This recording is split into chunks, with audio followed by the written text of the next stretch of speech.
அனைவருக்கும் வணக்கம். நேற்றுக்கு எல்லா நியூஸ் சேனல்லையும் இந்த அர்ஜுனா ராமநாதன் அப்படிங்கிற இலங்கையை சேர்ந்த ஒரு தமிழ் எம்பி பேட்டி கொடுத்தா தான் வைரலாக போயிட்டுருக்குது.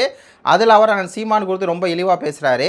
எதுக்குடா இந்த ஆள் துரோகி மாதிரி பேசுகிறான். எனக்கு அந்த ஆள் பேச்சை பார்த்தோன்னே ஒரு திமுக காரன் பேசுகிற மாதிரி இருந்துச்சு. ஒரு ராஜபக்சேவோட மகன் ரமல் ராஜபக்சேவை பார்த்த மாதிரி இருந்துச்சு. இன்னும் சொல்லப்போனால் இங்கே பாரிசால் இருக்காப்புல ஒரு பச்சை துரோகி மாத்தையா கருணா மாதிரி அதே மாதிரி ஒரு துரோகியை முழுசாக பார்த்த மாதிரி இருந்துச்சு இந்த அர்ஜுனா ராமநாதன் பார்த்தோன்னே.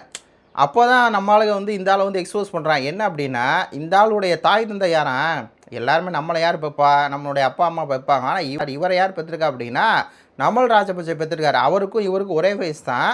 ஆனால் தாய் தந்தையாக யார் இருக்காரா இந்த அர்ஜுனாவுக்கு? நமல் ராஜபக்சே இருக்காரா. ஒரு தமிழன் இந்த இலங்கையை இனப்படும் காரணம் யாருன்னு சொல்லி தெரியும். இந்த ராஜபக்சே குடும்பம் தான். அதில் இந்த நமல் ராஜபக்சேக்கு 100% தொடர்பு இருக்குது. அந்த ராஜபக்சேவுடைய மகன் நமல் ராஜபக்சேவை என்னுடைய அப்பா அம்மா மாதிரி அப்படின்னு சொல்கிறாருன்னா இவர் எவ்வளோ பெரிய துரோகியாக இருப்பார் அப்படின்னு சொல்லி பாருங்கள். இருக்கலே ஒன்றா நம்பர் பச்சை துரோகி, பிழைப்புவாதி. அதாவது தமிழர்கள் விழுந்ததுக்கு ஒரே காரணம் என்னென்னா துரோகம். தமிழ் இனத்துக்குள்ளே இருக்க ஆட்கள் இருக்காங்களா. இப்போ இந்த ஆள் தமிழன் தான். ஏன்னா ஒரு வீடியோவில் சொல்கிறாரு, நான் சுத்த வெள்ளாளை அப்படிங்கிறாப்புல. நான் எங்களுடைய கல்யாணம் பண்ணுறது எல்லாமே வெள்ளாளர் பெண்களை தான் கல்யாணம் பண்ணிக்குவோம். அப்போ என்னென்னா சுத்த வெள்ளாளை சுத்த தமிழன் தான். ஆனால் என்ன பிரச்சனை அப்படின்னா துரோகிகள்.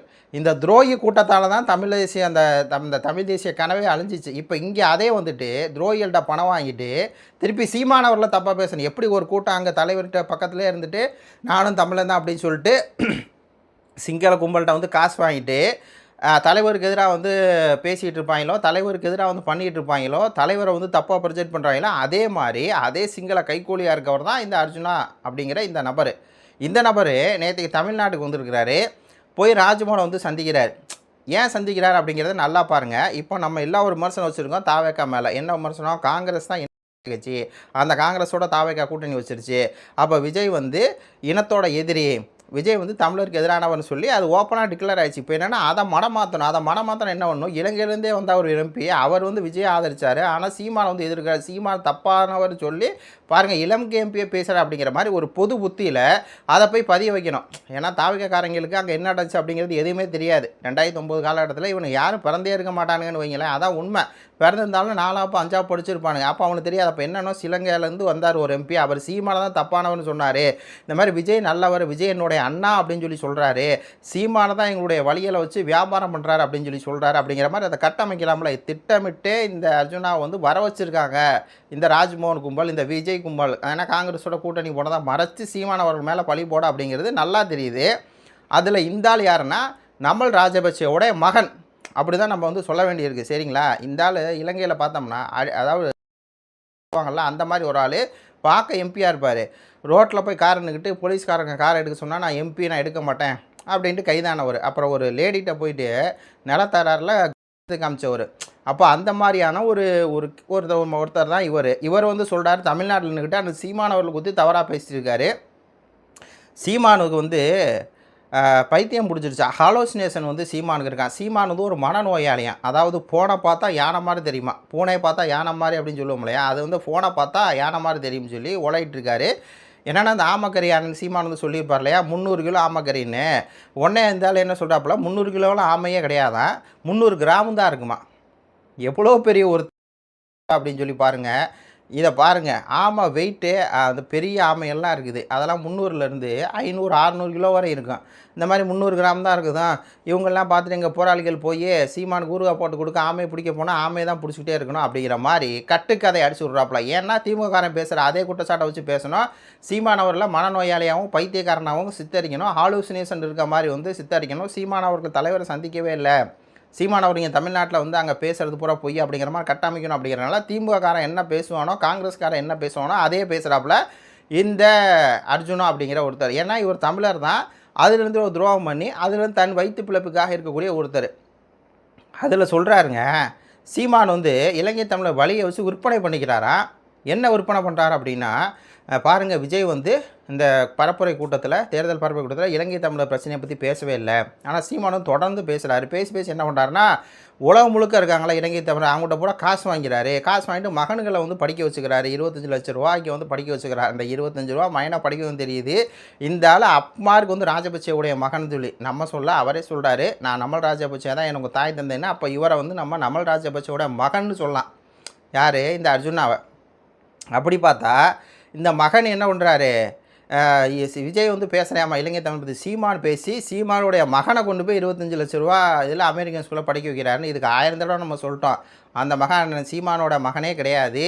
அது கயல்வழி அவர்களுடைய அக்கா புனிதாவுடைய மகன் தான் அவர். புனிதா அக்கா இறந்துட்டாங்க அப்படின்னோடனே சித்தி வீட்டில் இருக்கார். இவர் வந்து ஒரு சித்தப்பா முறையில், ஏன்டா ஒரு அப்பா முறை வருதுடா, அவ்வளோதான்டா, அப்பா இல்லைடா, பெத்த அப்பா இல்லைடா, இது 1000 தடவை சொல்லி அந்த பையன் மனசு வந்து புண்படுத்தி சீமான மனசு வந்து புண்படணுவங்களுக்கு சொந்த மகன் கிடையாதுப்பா, சீமானோட மயன்ப்பா, அவ்வளோதான்ப்பா, சித்தப்பாப்பா சீமான் அவருக்கு. சித்தப்பா சித்தி அக்காவா கயல்வழி அவர்களுடைய அக்கா, சரியா? இவங்க வந்து சித்தி, கயல்வழி அவர்கள் வந்து அந்த பையனுக்கு சித்தி வீட்டில் வந்து இருக்கிறாங்க. அப்போ அந்த பையனுக்கு 25 லட்ச ரூபா யார், சீமான் தான் கட்டி படிக்க வைக்கிற அமெரிக்க ஸ்கூலில் படிக்க வைக்கிறது. அவனுடைய சொந்த அப்பா படிக்கிற பெத்தாரில் அந்த அவங்க படிக்க வைக்கிறாங்க அந்த பையனை. சீமான் அவர்கள் வீட்டில் இருக்கார். வேறு எங்கே அந்த பையன் போய் இருப்பான்? அம்மா இல்லாத பையன், அப்பா வெளிநாட்டில் இருக்கிறாரு. அந்த பையன் வேறு எங்கே இருப்பான்? என் சித்தப்பா வீட்டில் சித்தி வீட்டில் இருக்கக்கூடாதா? இருந்து படிக்கக்கூடாதா? அமெரிக்க ஸ்கூலில் படிக்கக்கூடாதா? அமெரிக்க ஸ்கூலில் படித்தா உங்களுக்கு என்னடா வலிக்குது? அவர் திறநிதி பணத்தை தான் வாங்கி சாப்பிட்றான்னு சொல்லி இந்த திமுக காரங்களாம் சொல்கிறாங்களே, அவங்கள்ட்ட என்ன ஆதாரம் இருக்குது திறநிதி தான் பணத்தை கட்டுறாங்கன்னு? பொய், ப்ராடு. அதே பொய் ப்ராடு திமுக சொல்கிறத இந்த ஆள் தூக்கிட்டு வராப்பலான்னா அப்போ இவர் யார்? தலைவரை வச்சு நாங்கள் ஒன்றும் சீமானவர்கள் ஒன்றும் இங்கே வியாபாரம் பண்ணல. வியாபாரம் பண்ணுறது பூரா யாருன்னா இவங்க தான். ஏன்னா 2009 வரையும் தலைவர்னு பேசினாங்க. 2009 தலைவர் இருந்ததுக்கப்புறம் தலைவர் தூக்கி போட்டாங்க. ஆனால் சீமானவர் இன்ன வரையும் வியாபார நோக்கம் அப்படின்னா வேறு மாதிரி பண்ணியிருக்கணும். ஆனால் சீமானம் என்ன பண்ணுறாரு, தலைவர் தான் என்னோடய தலைவர், கட்சியோட தலைவரே சீமானம் கிடையாது, தலைவர் தான். கட்சியோட கொடி எந்த கொடி? மாதம் ஆல்ட்ரேஷன் பண்ணி தலைவருடைய கொடி தான். கட்சியோட முகப்பு எல்லாத்துலேயும் தலைவர் தான். எல்லார் வீட்டில் இன்றைக்கி வந்து தலைவர்னு பேசுகிறாங்கன்னா அது காரணம் சீமான் தான். சீமான் தான் தமிழ்நாட்டில் தலைவர் விதைச்சிருக்கார். 2009க்கு அப்புறம் இவங்களாம் விட்டுட்டு ஓடிட்டானுங்க. பிழைப்புவாதியாக இருந்தால் எதுக்கு இவரை வச்சு இது பண்ணோம்? தலைவர் எது கொண்டு வரணும்? இவரே இது பண்ணிட்டு போயிடலாமே. இந்த விஜய் மாதிரி பிழைப்புவாத அரசியல் பண்ணிட்டு போயிடலாமே. அழகா நான் 2500 ரூபா கொடுப்பேன் அப்படின்ட்டு போயிடலாமே. என்னுடைய தலைவர் பெரியார், அம்பேத்கர் அப்படின்ட்டு போயிடலாமே. என்னோடய தலைவர் வந்து இப்போ ஜெயலலிதா, என்னுடைய தலைவர் எம்ஜிஆர், என்னோடய தலைவர் வந்து கருணாநிதினு சொல்லிட்டு போயிடலாமே. விஜய் மாதிரி விஜய் பிழைப்புக்காக எப்படிலாம் மாத்துறாப்புல. விஜய் பிழைப்புவாதிக்காக 1000 ரூபா கொடுக்க தப்பு, பஸ்ஸு ஃப்ரீ கொடுக்க தப்பு அப்படின்னு சொல்லிட்டு இருந்தால் திடீர்னு நான் 2500 ரூபா கொடுக்குறேன், பஸ்ஸு வந்து தமிழ்நாடு முழுக்க பெண்கள் கொடுக்குறேன், 6 சென்ட் கொடுக்குறேன், அன்னப்புரின்னு கொடுக்கு, இதுதான் பிழைப்புவாதம். சீமான் பண்ணுறது பிழைப்புவாதம் கிடையாது. மக்களோட வழிகளை வச்சு சீமான மக்களோட வழிகளை அடுத்த தலைமுறை கடத்துறாரு. சீமான ஒருத்தர் இல்லைன்னா இங்கே அந்த மக்களுடைய வழிகள் இங்கே வந்து கடத்தப்பட்டிருக்காது. ஏன்னா 2009 முடிஞ்சு அதுக்கப்புறம் பிறந்த ஜென்சி கிட்டிஸ் இருக்காங்க, எங்களை மாதிரி ஆட்கள் இருக்காங்க. எங்களுக்கு தெரியாது, எங்களுக்கு தெரிய வச்சு சீமானவர் தான். சீமானவர் இல்லைன்னா என்னை போன்ற பல லட்சக்கணக்கான இளைஞர்கள் அரசியலுக்கே வந்திருக்க மாட்டாங்க. தலைவர் யாரும் தெரிஞ்சிருக்காது, அங்கே நடந்த பிரச்சனை என்னென்னு தெரிஞ்சிருக்காது. புரியுதா? அவள் சீமானவருடைய அந்த இதை வந்து நீ தாழ்த்தி பேசுகிறேன்னா நீ ஒரு துரோகி. நீங்கள் அப்படி தான் பேசுவீங்க. அதுக்கு பேச வைக்கிறது யாருன்னா திட்டமிட்டு இது பேச வைக்கிறாங்க. வேறு யாரும் இல்லை, ராஜ்மோகன் எம்பி அவர்களை பார்க்க வந்துட்டு, விஜயை பார்க்க வந்துட்டு இவர் இப்படி பேசுகிறாரு. கரெக்டாக மே மாதம் இன்னும் 1 நாளோ 2 நாளாக தான் இருக்குது, மே 18க்கு. புரியுதுங்களா? அந்த இடத்துல சீமானுடைய நட்பேரை கிடைக்கணும், சீமான் அவர்களை தவறாக பேசணும். பேசுகிறது யாருன்னா இலங்கை எம்பியாக இருக்கணும். இலங்கையில் தமிழ் மக்களுக்காக குரல் கொடுக்க வந்துட்டாரியா, அங்கே பாராளுமன்றத்தில் அப்படியே வீர ஆவேசமாக பேசுவாப்புல அப்படின்னு. ஏன் அப்படி பேசுகிறாங்க அப்படின்னா ஒன்றும் இல்லைங்க. இப்போ பாரிசாலன் என்ன வேலை பார்க்குறாரு? தமிழ் தேசியன்னு பேசுவார். எப்படி வந்து விஜய் ஆதரிக்கிறார் சொல்லுங்கள்? தமிழ் தேசியன்னு பேசுகிற பாரிசாலன் விஜய் ஆதரிக்கவே கூடாது. ஏன்னா இவர் தான் சொன்னார் விஜய் இலுமினாட்டி, விஜய் பின்னாடி வந்து பெரிய இது இருக்குது, டீப் ஸ்டேட் இருக்குது, பல பெரிய பெரிய உலக வல்லாதிக்க சக்தி இருக்குதுன்னு பேசினவர் எப்படி வந்து இவர் விஜய் ஆதரிக்கிறாரு? இலுமினாட்டி விஜய் எப்படி ஆதரிக்கிறாரு? டீப் ஸ்டேட் விஜய் எப்படி ஆதரிக்கிறார்? வல்லாதிக்க சக்திகள் எப்படி ஆதரிக்கிறாரு? காங்கிரஸ் ஆதரிக்கக்கூடிய விஜய் வந்து எப்படி ஆதரிக்கிறாரு? ஏன்னா காசு வாங்கிட்டார், அவ்வளோதான். துரோகியாக மாறிட்டார், தமிழ் தேசியம் பேசிக்கிட்டு இப்படி மாறிட்டார். நம்ம வந்து விஜய் எதிர்க்கனால நம்மளை வந்து முத்திரை குத்துவாங்க. இங்கே திமுக இது பண்ணுறாரு, திமுக இது பண்ணுறாரு, துரோகம் பண்ணுறாரு. ஆனால் உண்மையாலுமே துரோகம் பண்ணுறது யாருன்னா இந்த பாரிசாலன். அந்த பாரிசாலனோட 2.0 தான் யாருன்னா பாரிசாலனோட அண்ணன் தான் யாருன்னா இந்த அர்ஜுனா. அப்படி தான் சொல்லணும்.